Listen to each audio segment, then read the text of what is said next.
जही काम तृष्णा, इस तृष्णा को त्याग दो और अन्यस्य दोष गुण चिंतन मासु मुक्त्वा, दूसरों के गुण दोष देखना एकदम बंद कर दो। आज व्यक्ति यही कर रहा है, दूसरों के गुण दोष ही देख रहा है। फलाना ऐसा है, फलाना ऐसा है, वो ऐसा है, ऐसे लोगों को के गुण दोषों को देखते रहता है। इसलिए पिताजी, दूसरों के गुण दोषों को देखना एकदम बंद कर दो और सेवस्व साधु पुरुषान, साधु महापुरुषों की सेवा करो। सेवा कथा रसम हो नितराम पिबत्वम, भगवान की सेवा करो, कथा सुनो, यही जीवन का बलसार है। बोलो जय श्री राम। गोकर्ण जी ने अपने पिताजी को समझाया, उनके पिताजी को वैराग्य हो गया। एवं सुतोक्तिवशतोऽपि गृहं विहाय या तो वनं स्तरमतिर्गत 60 वर्षान् युक्तो हरेरनुदिनं परिचर्ययासु श्रीकृष्णमापनियतं दशमस्य पाठः। श्रीकृष्णमापनियतं दशमस्य पाठः। एवं श्रुतोक्तिवशतोऽपि गृहं विहाय, पंडित जी ने घर छोड़ दिया और वन के लिए चले गए। महाराज 60 वर्ष की अवस्था थी।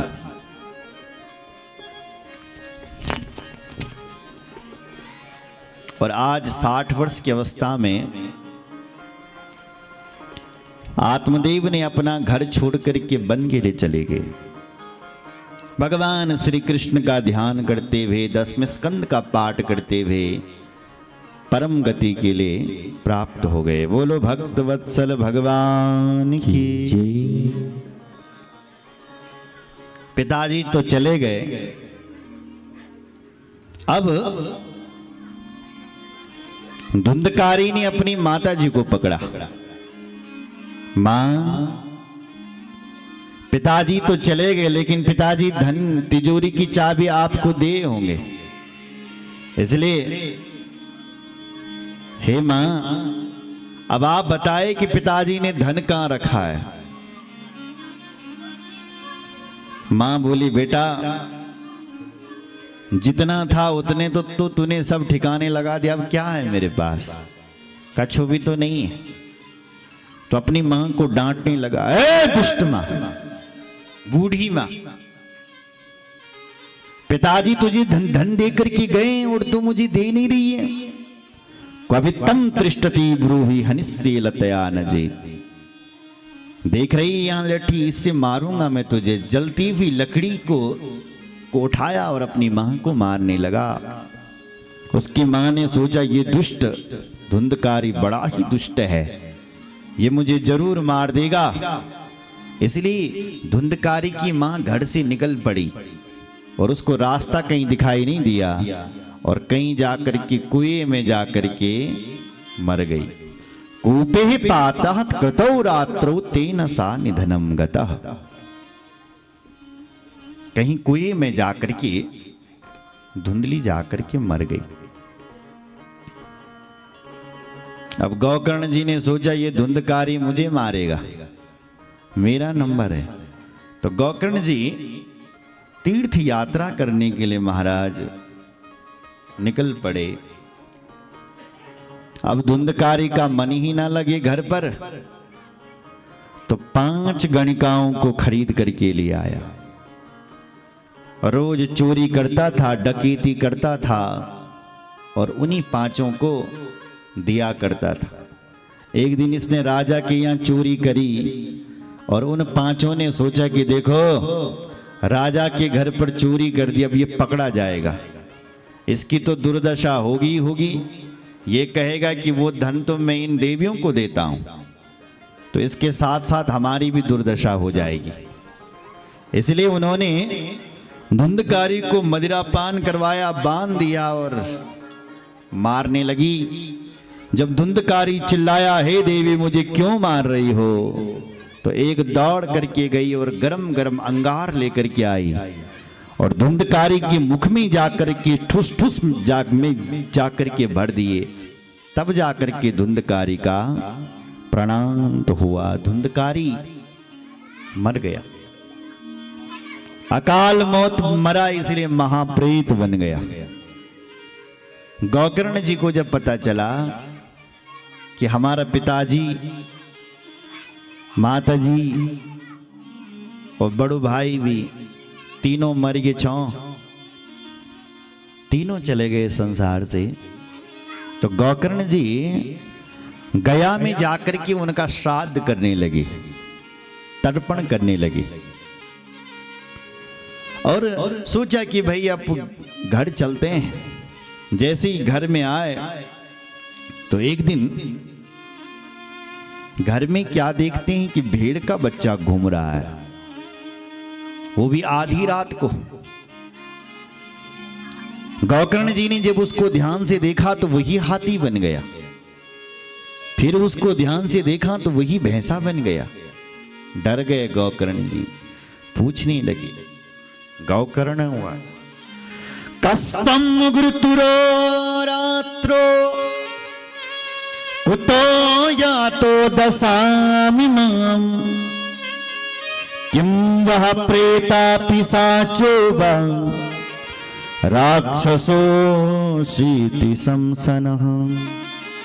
कस्तं, कौन है भाई तू, कौन है जो कई रूपों को धारण कर रहा है? कस्तं, कौन हो, कौन हो? रोदोची पुनः पुनः, जोर जोर से रोता है पर बोलता कुछ नहीं है महाराज। अब क्या होगा? गोकर्ण जी ने फिर उससे पूछा कौन है, लेकिन रोता है, चिल्लाता है, लेकिन बोलता कुछ नहीं है। गोकर्ण जी समझ गए ये कोई प्रेत है, तो अपने हाथ पर गंगा जल लिया और गायत्री मंत्र पढ़ करके जैसे उस प्रेतात्मा पर मारा तो वो प्रेत आत्मा बोल पड़ा महाराज। प्रेतो वाचो, प्रेत बोला, अहम भ्राता त्वदीयोऽस्मि धुंधकारी नामता स्वकीयेनेव दोषेण ब्रह्मत्वं नाशितं मया। ए भैया, अहम भ्राता त्वदीयोऽस्मि, आप बार बार पूछ रहे हो कौन हो तुम, कौन हो, तो हम ये कह रहे हैं अहम भ्राता, हम तुम्हारे भ्राता हैं। धुंधकारी तिनामत, हमार नौ छिबल धुंधकारी, स्वकीयेनेव दोषेण, अपने अपने दोषों के कारण हे गोकर्ण भैया ब्रह्मत्वं नाशितं मया, ब्रह्म हत्या को प्राप्त हो गए हैं। गोकर्ण जी ने कहा तुम धुंधकारी, तुम? अरे भाई, मुझे जब पता चला कि हे धुंधकारी तुम मर गए, तो मैंने गया में जाकर के तुम्हारा श्राद्ध किया, फिर तुम्हारी मुक्ति क्यों नहीं हुई भाई? धुंधकारी ने कहा गोकर्ण भैया, गया में जाकर के आप मेरा 100 श्राद्ध भी करोगे तो तब भी मेरी मुक्ति होने वाली नहीं है। गया श्राद्ध सतेनापि मुक्तिर्न भविष्यति। गया में जाकर के मेरा 100 श्राद्ध भी करोगे तो भी मेरी मुक्ति होने वाली नहीं। तो गोकर्ण जी ने कहा फिर मैं क्या करूं? बोले भैया आप ज्ञानी हो, आप कुछ करो। गोकर्ण जी कहते हैं इस समय तुम चले जाओ, मैं तुम्हारी मुक्ति अवश्य करूंगा। धुंधकारी आधी रात को चला गया। चिंता के मारे गोकर्ण जी को नींद नहीं आई महाराज। प्रातः काल हुआ, ब्राह्मणों से परामर्श लिया, मेरे भाई की मुक्ति कैसी होगी। कोई भी संत ब्राह्मण नहीं बता सका। सबसे पूछा, तब गोकर्ण जी ने भगवान सूर्य नारायण से पूछा, तुभ्यं नमो जगत साक्षिन् ब्रूहि ये मुक्ति हेतुकम्। हे जगत के प्रत्यक्ष नारायण भगवान सूर्य, आप बताए मेरे भाई की मुक्ति कैसे होगी, आप बताओ। भगवान सूर्य अपनी दिव्य गति से चल रहे थे और चलते चलते और रुक गए और गोकर्ण जी को आश्वासन दिया, प्रिय गोकर्ण, श्रीमद् भागवतान मुक्ति सप्ताहं वाचनं कुरु इति सूर्यवचा सर्वे धर्म रूपम तु विश्रुतम। हे गोकर्ण, अगर तुम अपने भाई की मुक्ति चाहते हो तो गोकर्ण जी श्रीमद् भागवत की कथा कराओ। भगवान ने चाहा तो आपके भाई की जरूर मुक्ति हो जाएगी।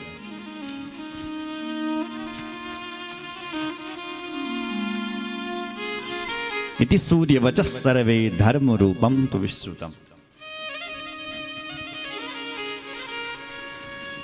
हमारे यजमान परिवार के जितने भी आए हुए भाड़ से मेहमान हैं, उन सभी का जोरदार तालियों से अभिनंदन, धन्यवाद।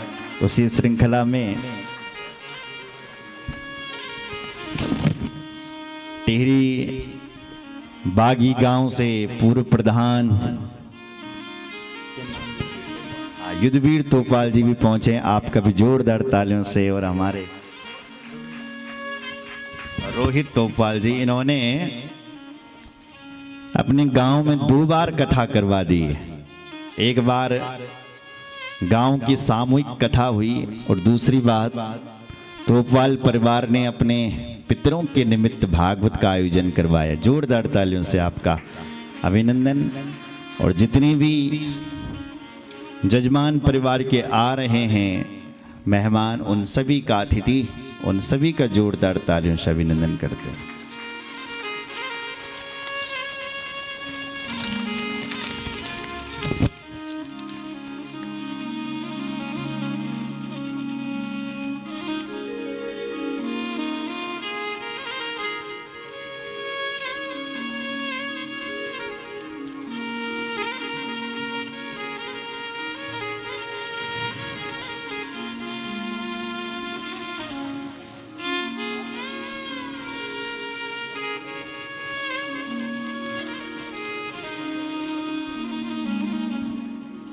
बोलो भक्त वत्सल भगवान की जय, रामचंद्र भगवान की जय, हर हर महादेव।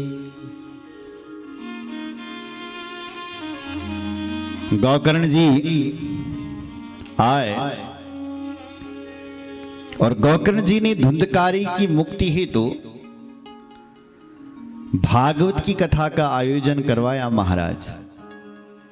जैसे लोगों को पता चला तो सारे लोग गोकर्ण की कथा श्रवण करने के लिए दौड़ पड़े। वैष्णवम ब्राह्मणम मुख्यम श्रोतारम परिकल्पशा। वैष्णव हैं, ब्राह्मण हैं, सब चल रहे हैं।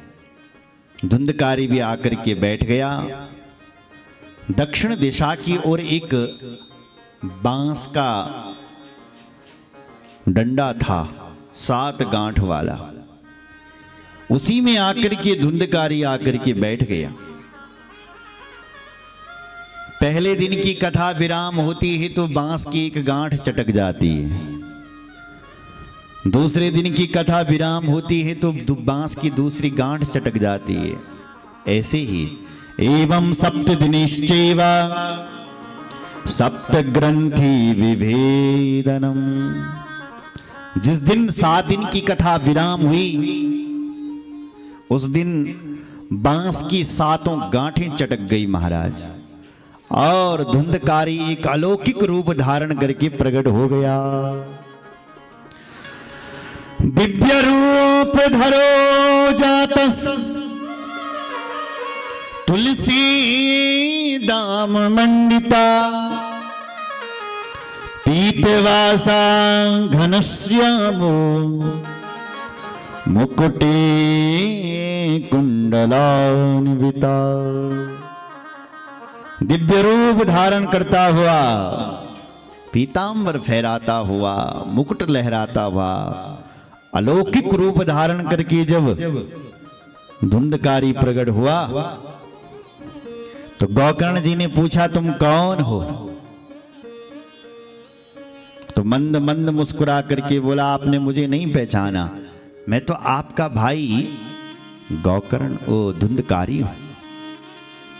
गोकर्ण जी ने कहा धुंधकारी जी आप? बोले हाँ भैया, आपने जो मुझे भागवत की कथा सुनाई ना भाई, मैं उस भागवत की कथा से धन्य हो गया और परम पावन पुनीत हो गया। धन्य है ये भागवत की कथा। धुंधकारी अपने मुखारविंद से भागवत की महिमा गा रहा है। धन्य भागवती वार्ता प्रेत पीड़ा विनाशिनी, सप्ताहोऽपि तथा धन्य कृष्ण लोक फलप्रदा। कह रहा है धन्य भागवती वार्ता, धन्य है ये भागवत की कथा, धन्य है धन्य है धन्य। जिस कथा ने कहा मैं प्रेत योनि में पड़ा हुआ था और इस कथा ने मेरी मुक्ति करवा दी है, धन्य है धन्य। सप्ताहोऽपि तथा धन्य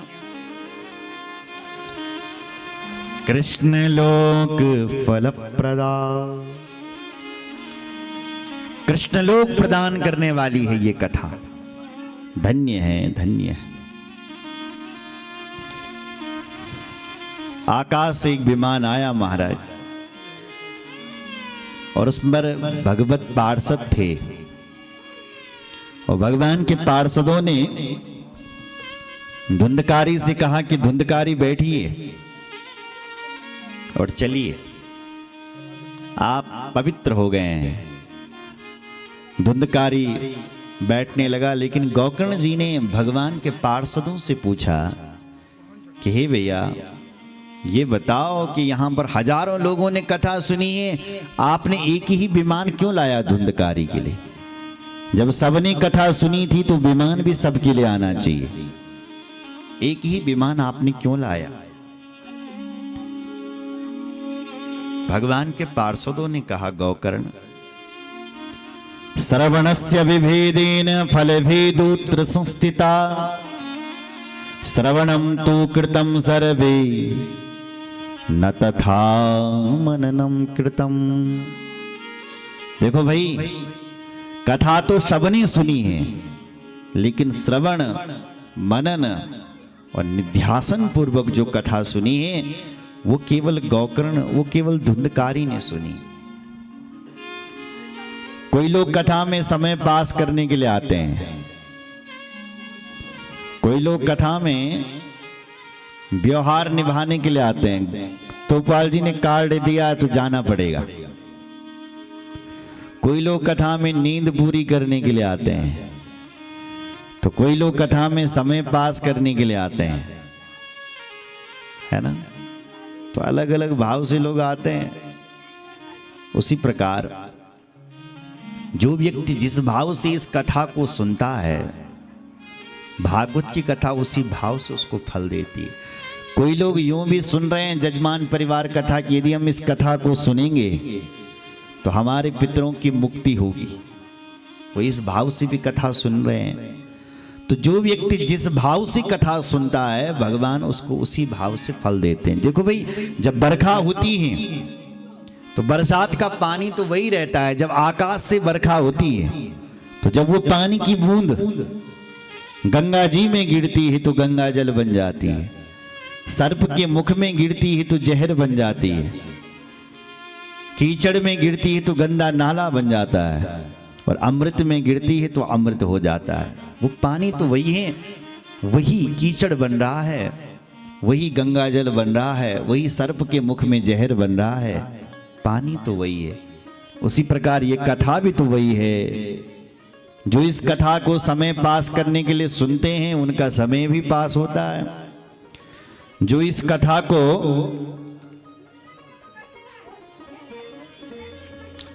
नींद पूरी करने के लिए सुनते हैं उनकी नींद भी पूरी होती है। लेकिन जो इस कथा को अपने कल्याण के लिए, पितरों के कल्याण के लिए सुनते हैं उनका कल्याण भी सुनिश्चित होता है। बोलो भक्त वत्सल भगवान की।